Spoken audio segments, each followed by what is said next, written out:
Can everybody hear me okay? Can you hear me in the back? I was at a talk a couple of weeks ago, and somebody said, I said, can you hear me in the back? And somebody said, speak up during the silent prayer. So I hope you all can, you can hear me okay. My name is Brian Friedman. I'm a second-year board member of the Community Foundation, and it is an organization that I am truly passionate about. It's an honor to be here to welcome you all to the donor appreciation event that we have on an annual basis. Ken Bernhardt is our board chair. Typically, he would be up here. I hope he's someplace fun. I know he's out of town and really he's on vacation. Regrets very much that he could be here, and I'm sure he can do a much better job than I can introducing this group. But I'm honored to be here. I'm honored to be able to serve on the board of such a wonderful organization. Thank you for all the donors that are here. Thank you for the board and the staff that are here. Thank you for all the friends of the Community Foundation that have been able to attend this event. A little bit of background on myself. In addition to being on the board, my beautiful wife, Vanessa, who's a geography professor at Kennesaw State, and I have had our own fund here for the last 12 years. It's named the Jody and Popper Friedman Fund in honor of my grandparents who immigrated here in the 1920s, never achieved financial success, but left a legacy of love and generosity that we as a family wanted to honor, and will continue doing so, not only with us and our 3 kids, but also hopefully long after that. We have a planned gift, an insurance policy in our funds, so long after we are gone, we hope that people will be given in the name of these wonderful people for many years to come. I'm also a principal at the Wellspring Group. We do very high-level estate and business and charitable planning. Opened our offices in 1994 and have been referring successful clients to the Community Foundation for the last almost 20 years. And so in a lot of ways, I've been involved with this great organization, and thank you for being involved with this great organization as well. So we're going to have a great event tonight. For those of you that don't know a whole lot about the Community Foundation, most of you do, but some friends out there who don't know a lot, the mission is to serve our region, Metro Atlanta, and the 23 counties. Our goals are to engage philanthropists, to strengthen the region's nonprofits, to advance public will, and to practice organizational excellence. And after 2 years on the board, I can say that if you go in reverse, we definitely practice what we preach as an organization, and I'm very proud to be affiliated with the group. This event is meant to say thank you to all of you for being donors, for all the things that you do. We have a wonderful staff, as you all know, within the Community Foundation. That do a great job of finding what your passions are and helping you connect that passion with not only issues in the community that need to be addressed, but with great organizations that are doing a fantastic job addressing those issues. So we're excited to be a part of that. This tonight is a great event. I was on a panel 2 years ago, and it's a great time to be able to interact with other philanthropists, other donors, and learn what they're doing and have an open conversation in a safe environment. That tonight it's my life, my work, and my philanthropy.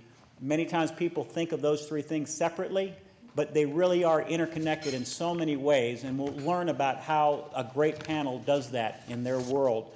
I'm going to introduce Alicia Philipp to come up, and she's going to also talk about Dennis Creech. Before I do that, first of all, I want to thank the staff. I know Alicia will talk about them, but also I've got a little tiny thing here that has all my board members that I'd like to thank. So as I mention your name, please stand up. Ronnie Walker is here, and she's going to be also on the panel. Becky Blaylock is a board member. Mike Nadal is here. Thank you very much. Jag Sheth is here. Carol Hatfield, Ken Britt, and Virginia Hepner. So please give them a big hand. They are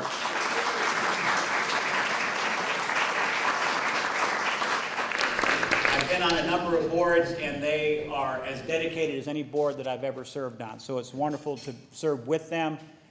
Our fearless leader was a child prodigy. I think we hired her at the age of 10 because she's been on here for over 30 years. But everybody, please give a big hand for Alicia Philipp. Thank you very much. As long as the age I started keeps going backwards, I think everything will be fine. Thank you, Brian. I really appreciate all the ways that you are helpful to the Community Foundation. It's really important. I'm delighted that each and every one of you is here this evening. To me, this is also one of my favorite evenings of the year. And let me say just a special word of thanks for all that you have done for our communities. And let me just give you a few highlights of this past year for the Community Foundation. This was our 60th anniversary, and no, I wasn't here at the beginning of the Community Foundation. I've been here a lot of it, but not all 60 years. And you know, 60 years ago, it was formed by the 4 major banks in Atlanta, really sort of put up the money and said, we want a community foundation. And so from that, it has really grown. This past year, donors collectively gave almost $72 million to the Community Foundation, adding to their funds, starting new funds, you know, helping to make the fund strong and therefore the community strong. We also awarded $73 million in grants to nonprofit organizations, locally, regionally, nationally, and some internationally. And we have 1,100 funds in the foundation now. We opened 39 new funds last year and have 1,100 funds. So there's a lot of people. This is an amazing community that we live in. People really care and they really want to give back, and that's what's really important. So in this last year, we commissioned a study about philanthropy, volunteering, and civic engagement. And we used the Shapiro Group that many of you may be familiar with. They did a telephone interview of over 2,500 Atlantans. And they were really asked them some key questions. And I think some of the findings were really interesting about attitudes of people. Metro Atlantans do feel a responsibility toward their community. When asked who was the most responsible, they said the individual. And secondly, they said local government, which is very interesting because, you know, often you hear people say, oh, it would be the federal government or some, you know, I mean, you hear things tossed around, but they believe that they are responsible, that individuals are responsible. And as far as actions, 67% made a charitable contribution in the previous year. 50% had volunteered in the previous year. So people, you know, are following through and are making a difference in the community. And why do they do this? The most often cited reason was, I want to help the community. It's my duty to help, or the issue or organization is important to me. So I think that is very representative of the people in this room. In 2011, our neighborhood fund, where we make grants to low and moderate income neighborhoods, celebrated its 20th year of empowering people and communities.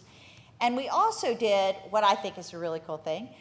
We launched a group called Higher Ground, which is 4 phenomenal faith leaders from 4 different faiths who now are coming together and sharing their voices with the community.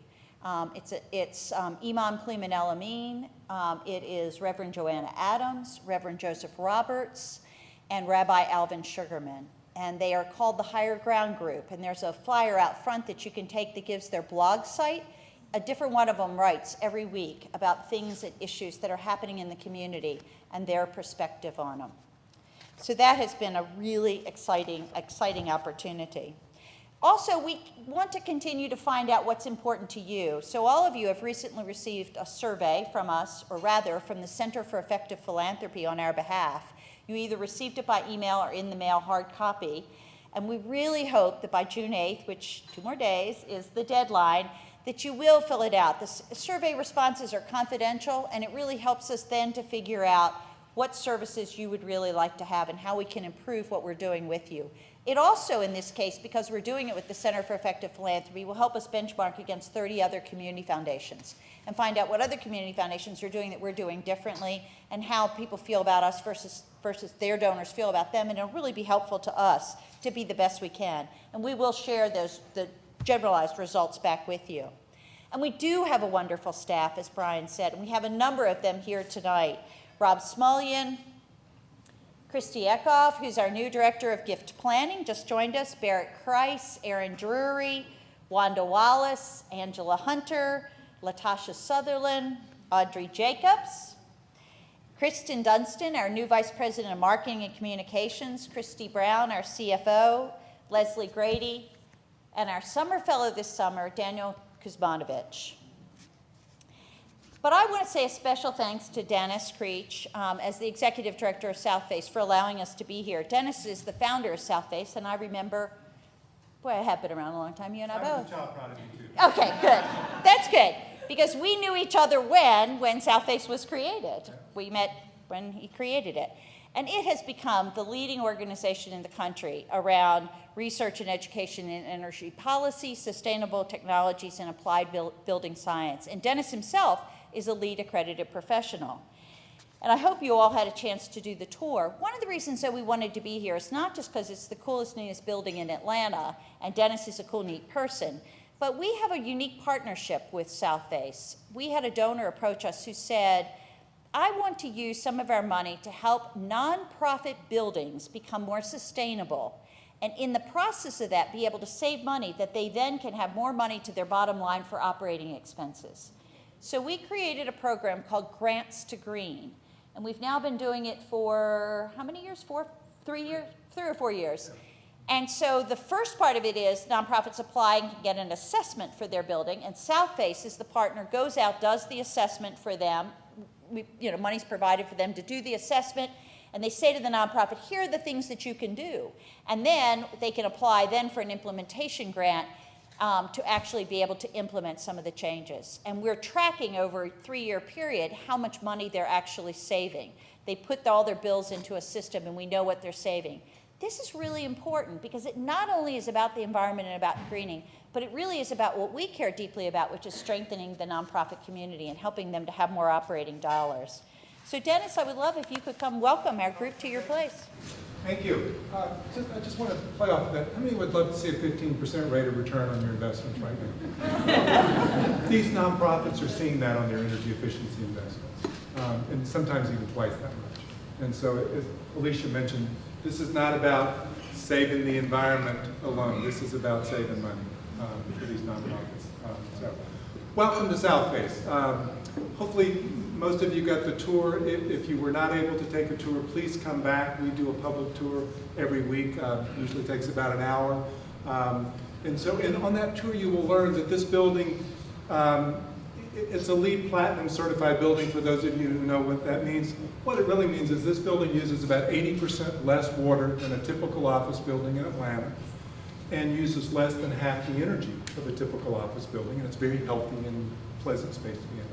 But the most important statistic is it gets that high performance with off-the-shelf technologies, things that you can buy in the marketplace today so that your next building or your home can be much more efficient, save you money, and save the environment at the same time. Now, the other statistic that I love about this building is that this is one of the greatest magnets around, because it is attracting people to come and learn about this message. Last year, we trained over 5,000 architects and engineers, home builders, people in the design construction industry. Now, that's our choir. I would argue that the choir needs to practice, so it's good they're coming for the training. But what really, to me, is the exciting part about our magnet is that when we get groups like you that come to the building. And so, we've had Fortune 500 companies, Coke, UPS, Interface come and do planning retreats here and things like that. And we want them to learn the good news message about sustainability. And certainly our friends in the nonprofit world. So, please look on us as a resource if you need a place to have a meeting. We would love to host you in doing that. Come back and join us for a tour. Always go to our website. We have lots of free information that's available there. And so, and just to finish, it has been an honor. By the way, this Grants to Green program, there's not another one like it in the country. And what we do is the easy part. The technical part's the easy part. It's The implementation part. It's having a partner. It's always that grant-making part that gets tough. It really is. And so I think it's been a really wonderful, I know the word partnership is overused, but this has been a great example of using each of our strengths to do good work. Thank you. Thanks, Dennis. Thank you. So now I'd like to move to the heart of tonight's program, and I'm pleased that we have an opportunity to talk with our guests tonight. So each of them is fabulous in his or her own right, and I'm going to introduce them briefly, and as I introduce them, they could come up here, and then we will begin our program. Sheffield Hale. Sheffield is the new president and CEO of the Atlanta History Center. And prior to assuming his leadership at the center, he served as the chief counsel for the American Cancer Society and as a partner practicing corporate law at Kilpatrick Townsend in Stockton. His wife Elizabeth is here, and his sister and her husband are also here. So he has a whole cheering squad for him tonight, which is really important. Dr. Jeffrey Hines. Jeff is a practicing gynecological oncologist with Emory Healthcare, and he's here with his wife, Sivan. There you are. So we're delighted to have him. The Honorable Ronit Walker is an administrative judge with the Office of State Administrative Hearings, and Ronit's a member of the Community Foundation Board. You heard Brian introduce her. And Ronit's husband, Matt, is here tonight, too. So each of them has a fund at the foundation, and so we've gotten to know them over time, and I'm going to sort of put this thing on myself. So what we're going to do is we're going to share a few questions here and a little bit of sharing, and then we're going to invite the audience into our conversation. So my first question to you guys, see, I'm going to mix it up. I'm not going to do what I told you I was going to do. No, I'm only kidding. So tell us about your career and the work that you do in your career and how you see that having a fit for what you consider your philanthropy. And at the Community Foundation, we think of philanthropy very broadly. We think of it as time, talent, and treasure, not just giving away money, although that's clearly a part of it. So how does your work and your philanthropic life fit together? Who's going to be the volunteer to go first? Jeff. I'll go first. Good. Certainly. I was going to, you could see that I was reaching there. I think it's a wonderful segue that you mentioned time, talent, and treasure. I think Sivan and I are probably the newest to the foundation in terms of having a fund here. But what was important to us, I think, as we grew in our philanthropy is the importance of using your time and talent first. And I think you get engaged in a community, you get engaged in an issue because you're asked for your opinion matters. I'll give you an example. I became very concerned about the number of African American physicians or African American students going to medical school. We went to Brown Medical School, and a year and a half ago, their magazine came to the house, and there wasn't a black face among men in the first-year class. And that concerned us deeply. It happened to be my 25th anniversary year for medical school graduation, so while we were up on campus, we had an opportunity to talk with the Dean of Medicine. He was very respectful, but among things that he said was important in terms of a strategy to get African American men to apply to medical school was money. And so we figured you could use and get some political capital. Let's make a donation to the school toward a scholarship fund, but we're going to get back for that the assurance and the accountability that they're going to maintain a strategy, a working, meaningful strategy to do something about recruiting African American men to go to Brown's Medical School. So we used, at the time, our networking ability with folks at Brown to translate it to a meaningful scholarship. We had a chance to meet the scholarship recipient this past year and had a chance to follow up with the dean again this year to see what strategies are going forth. So the ability to be engaged and translate that perhaps to your treasury and then use that, I think, from a political perspective has been helpful for us with that one issue. And it also ties directly to your work. I mean, you want more, you see the need for people who have relevant... As the U.S. grows more diverse, absolutely, you need to have people who have the ability to take care of folks that are diverse like them and not like them. So it was an important lesson, I think, that really hit us in the face about a year and a half ago. And through the scholarship from our fund that we were able to provide has been very meaningful, but the ongoing conversation with Brown, with the administration, has been equally important to us. Ronit. I'm currently an administrative law judge, but I started off being a federal public defender, and the reason I was drawn to that profession was because my parents, who are immigrants from Chile, and from Eastern Europe, and had survived the Holocaust, had told me so much about the way that they had grown up and the systems that they had grown up under and the injustice that they had seen. And so I was really drawn to justice and to making things just. So that's why I decided to go to law school. And when I was a federal public defender, one of the things that I noticed was a lot of the women I was defending were battered women, or women who were victims of domestic violence. So I got it in my head to start a temporary protective order project, and I did it on a volunteer basis.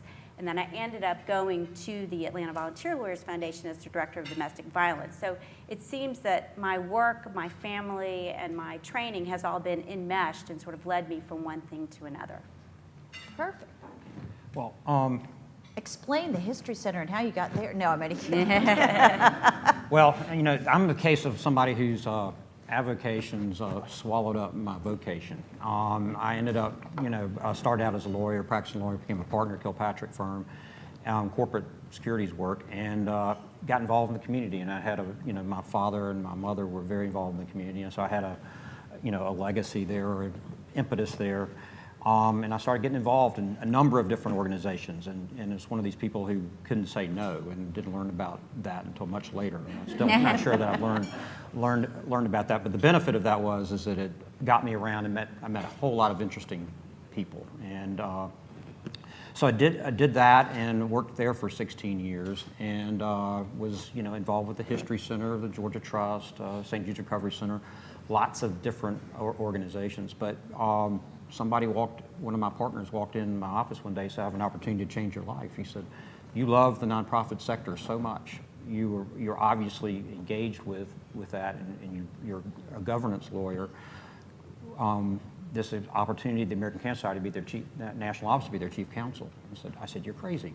I've got this practice, I've got all this. Anyway, the next thing I know, I'm at the American Cancer Society, and I'm there for 10 years, working on transparency, and bringing it was interesting to be there, bringing a sort of a different perspective to that organization, in that I've been a donor, I've been a board member, I've been board chairs of 3 different organizations at the time, and I was really confused as to how I was supposed to act, right? Because, you know, as your staff, you're supposed to act a certain way, you're supposed to have a certain attitude, but I had, you know, I thought sometimes I was the donor and I was outraged, or sometimes I thought I was a board member, and I thought, and then I'm staff trying to protect staff, and it's been a really fascinating experience. And so now for the last 3 months, I've been the CEO of the Atlanta History Center, where I had been board chair previously and involved at every level for 25 years, and finding out I didn't know a damn thing about what I was doing. I had thought I knew about the organization. The last 3 months I've learned a hell of a lot more. And it's all mostly good. But anyway, it's you know, now I'm having to, you know, to fess up that, you know, it was really easy for me at the Cancer Society to be critical of management as a chief counsel, right? Yeah. And now it's me, you know. Yeah. So I'm having to live with all these rules and all these regulations and best practices that I've been, you know, subjecting other nonprofits to. And it's all good. But so that's a circuitous way of saying It all came together. it all in the came end, together, you know? and they did a search. And Sam Petway, thank you very much. I'm here. I'm going to start back with you, Ronit, because you were talking about your parents and sort of their history and how that got you started. But what are some of your earliest memories of philanthropy? And that might have tied to your parents, or it might not, but I mean... Well, there actually are wonderful memories. The first thing that I can remember are stories and hearing about their history. And my dad, of course, didn't talk that much about the war, but he talked a lot about after the war, when he was in the displaced persons camp, getting these packages from America. And these wonderful packages would come, and who would know what would be in these packages and how meaningful they were to the people who had been so hungry and thought that no one was thinking of them, and that there were actually people in America who were so happy they were alive. So he remembers a packet of cocoa, and this was the most delicious thing he'd ever had, and he still drinks it every night, this packet of cocoa. And then once he got a baseball glove, and he had no idea what it was, but it came from America, and he thought Americans were extremely large people with one arm. But what struck me about his story was relevant now is that the best of intentions can be, you know, have unusual, not what you think is going to happen. Because my parents grew up in those circumstances, when they came here and saw the abundance in America, I think it was a bit shocking to them. And one of the earliest memories I have is my father seeing the grocery store, our local grocery store, throwing away food and being absolutely horrified. Throwing away food because there was a little piece of lettuce that was brown or one of the fruits was rotten, and he couldn't bear it. I mean, it was physically uncomfortable for him to know this. So he went to the grocery store manager. I think this was probably before people sued quite as much, and said, "Can I have that food?" And I said, "What are you going to do with that food?" And he goes, "I will find someone to eat this food." And I have these memories, especially as a teenager, sort of cringing, but driving around in a car in Atlanta and looking for people who might want the food that was in my father's trunk, because that was just what he just took it upon himself, not through a structure or organization. So those are some of my earliest memories. Oh, those are wonderful. And Sheffield, I can imagine I know some of your memories, having known your parents, but I would love to know, what's your earliest memory of? Well, I remember distinctly, it was always my dad coming home complaining about how terrible nonprofits were and inefficient and how he was going to fix them because he was on the board, I mean, he was always, these dumbasses, we're going to fix this. No, wait a minute, don't say too much because he was on this board too. So be careful there, Sheffield. Now, I'm talking about when I was a child. Okay, good. Most of these nonprofits probably don't exist anymore. Okay, good. But it was that I remember my mother selling tulips for Sweetbriar and winning the national contest as a child, a very young child. So there was a lot of fundraising that was going on, involvement. I just remember it being around, being the subject of conversation. Personally, the things that I remember, one of the things I remember was at Westminster in 4th grade raising money, and the irony of this just struck me, for the starving Biafran children by selling pollywogs. Caramel candy. And so you remember that kind of thing. But in terms of involvement, I was talking to my sister Ellen here, who's my partner in philanthropy, Ellen Jones, and who also has a fund. And when we were probably 10, 12, 13, we would go around and pick up trash behind what used to be the Squirrel Cage restaurant on Peachtree, right across from the I don't know if you remember, across from Piedmont Hospital, where there's an office building there. Just voluntarily going in back and picking up beer cans, God knows what else, cleaning up. I don't know what made us do that.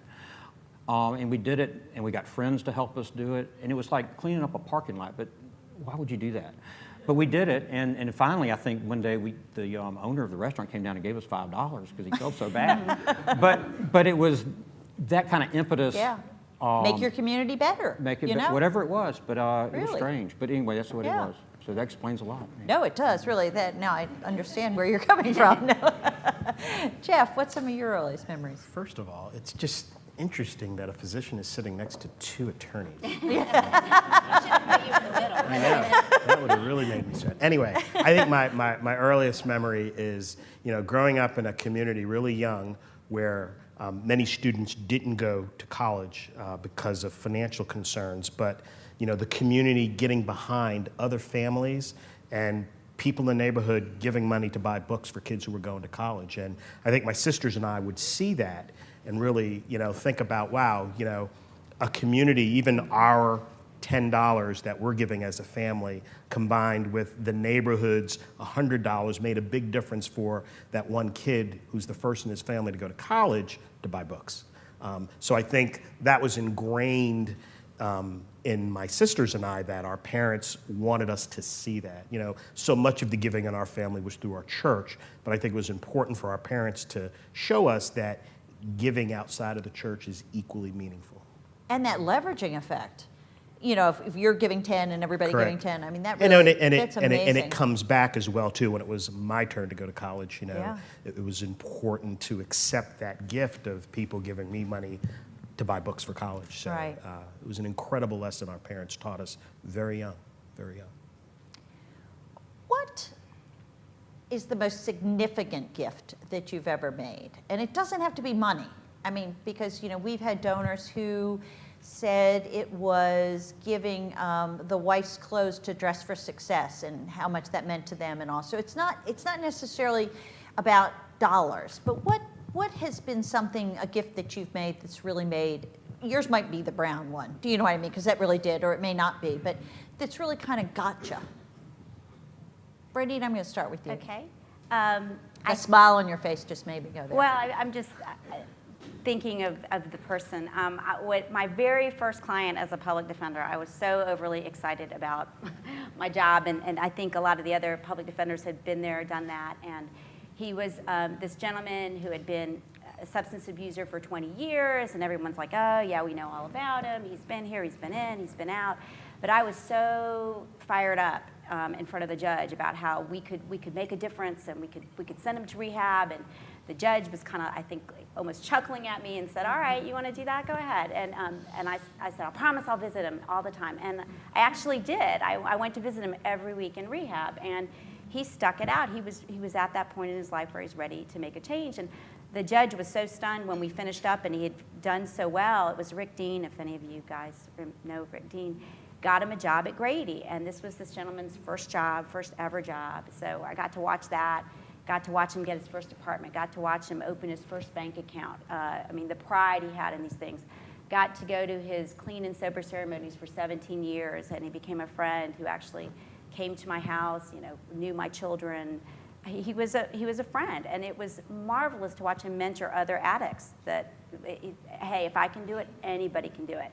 So I was so sad, tragically he passed away this year, and when I went to his funeral, it was in a church, and 20 people came forward and said, this man changed my life. And I felt like my little gift of enthusiasm had translated into this tremendous impact, this ripple effect to this community, and I was so grateful I'd had that opportunity.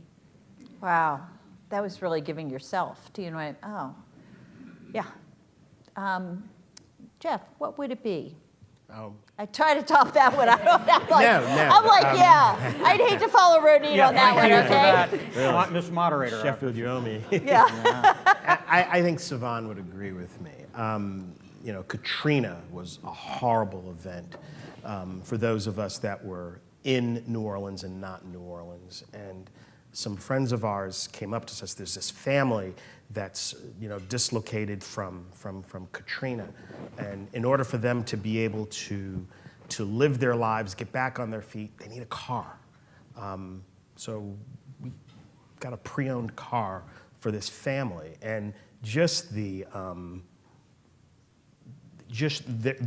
quietness in their thanks to us was just absolutely amazing. And to realize that this pre-owned car, 10 years old, was just going to make a huge difference for them to restart their lives. I don't know if you would agree with me, but I think that was probably the most meaningful gift that we gave to someone, was just buying, literally a stranger, a pre-owned car so they can recover from Katrina.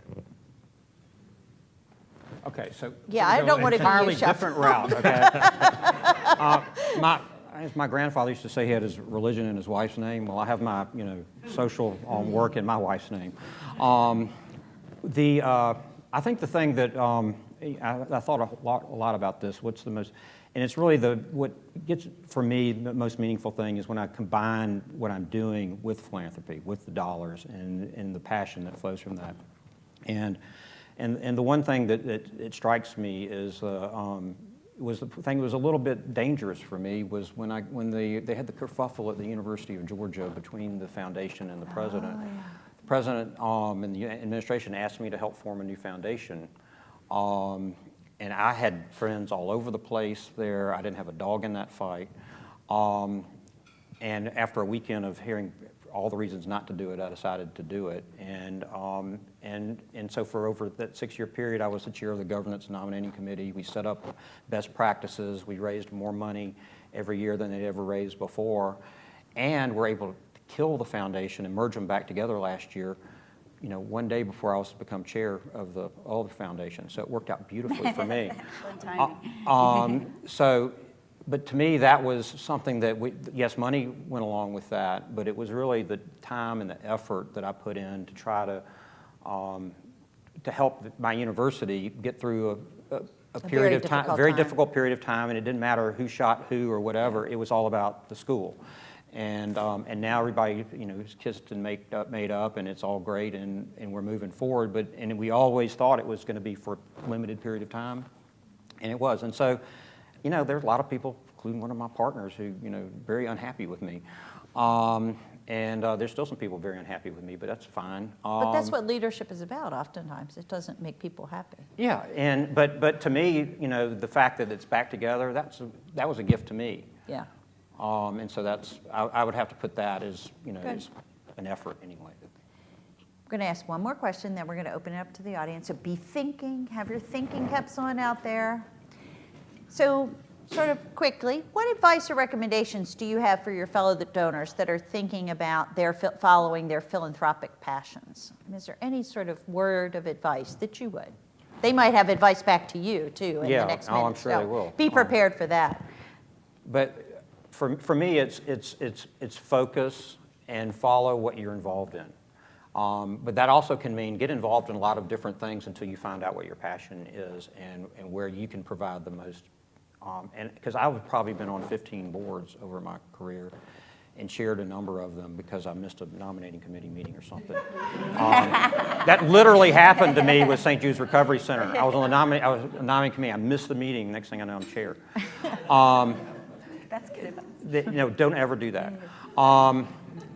And if you can be chair of the nominating committee, because it's really hard for them to nominate you then. But so those are two pieces of advice. But it's really follow what you are, but be open to things that you don't necessarily know that you're going to be interested in. And one of the great joys of being involved in the community is the people you meet along the way. And Push yourself out of your comfort zone. exactly. Ronit? I really am interested in family philanthropy, and you guys have that wonderful center and wonderful Audrey Jacobs who came to my house. I have 4 or 5 years ago, my children are 13, 11, and 9 now, but they were much younger, and she developed this wonderful age-appropriate posters and put a sticker on the poster of what you think is important. It was very wonderful for my kids to do that. And what they figured out what was important to them was children, young children. They wanted to help other children. So we have been working with Our House, which is an organization that provides daycare to people in homeless shelters, children who are in homeless shelters. But what we did with our family was we actually go there quite frequently. We celebrate birthdays. Each kid has an assignment. They have to come up with a game to teach the children. My daughter, who's here today, is volunteering there. She volunteered there all last summer. She's volunteering there all this summer as a counselor. She went back last week, and they recognized her, which I don't know whether that was good or bad. She was very excited they recognized her, but she was very sad that they were still in a homeless shelter. But because they have been there so much, they knew exactly what was needed. So once we were talking about what kind of gift could we give this Our House, they knew that when it rained, the kids couldn't go outside because it was too muddy, and the teachers wouldn't let them outside, and then the kids went stir crazy, and then the teachers got upset.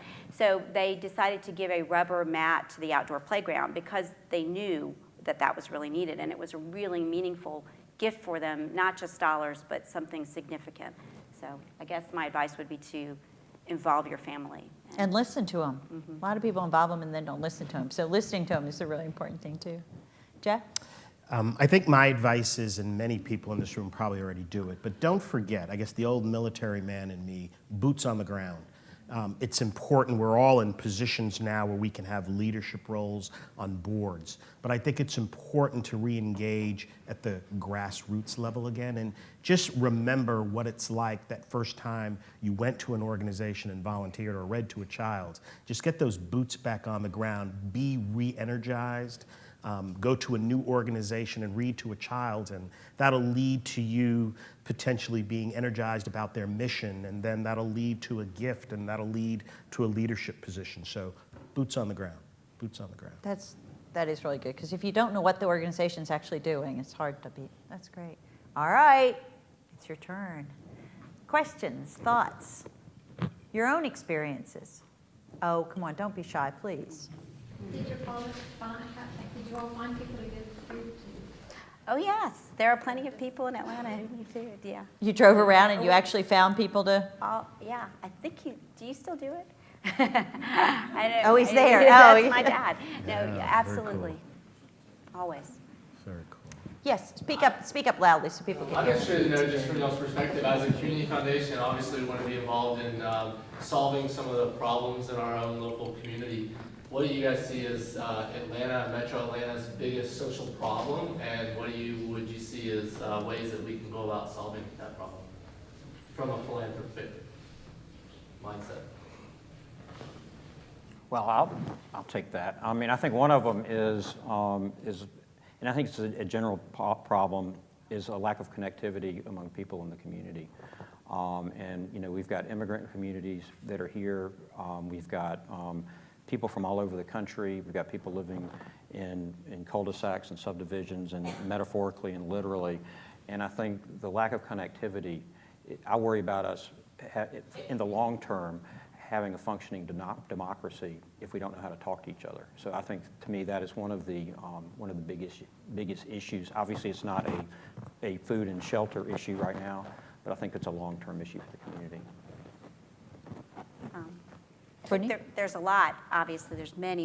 One I see it in my profession is the criminalization of children who are prostitutes instead of the outreach to solve the underlying problems. And so that would be something, there are just not funds for the re-education, and there isn't the mindset that the children are victims as opposed to criminals.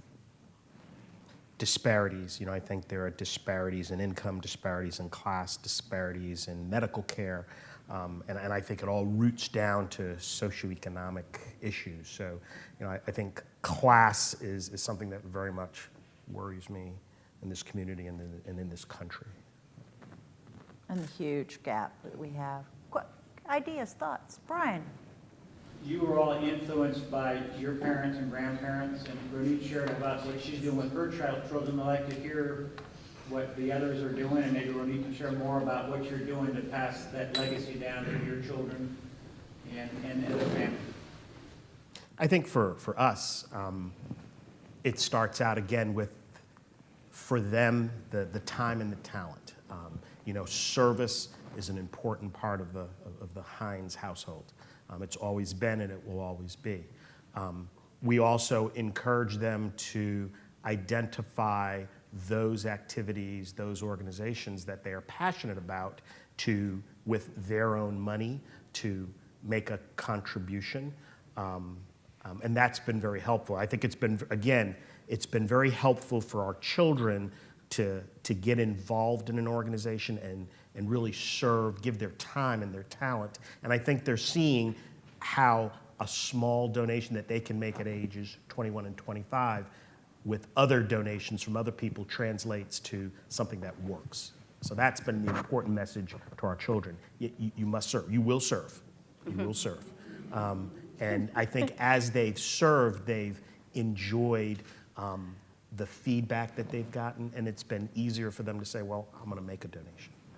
But with their own money. With their own money. That's interesting, because you know there's a great debate around sort of how much do you seed that and how much do you make. And I think do you match their money? You know, that's constant. But I think different folks. You enjoy something more when it's your money. You know, you enjoy a trip more. Our son just came back from backpacking through Europe, and he enjoyed it thoroughly because it was his money.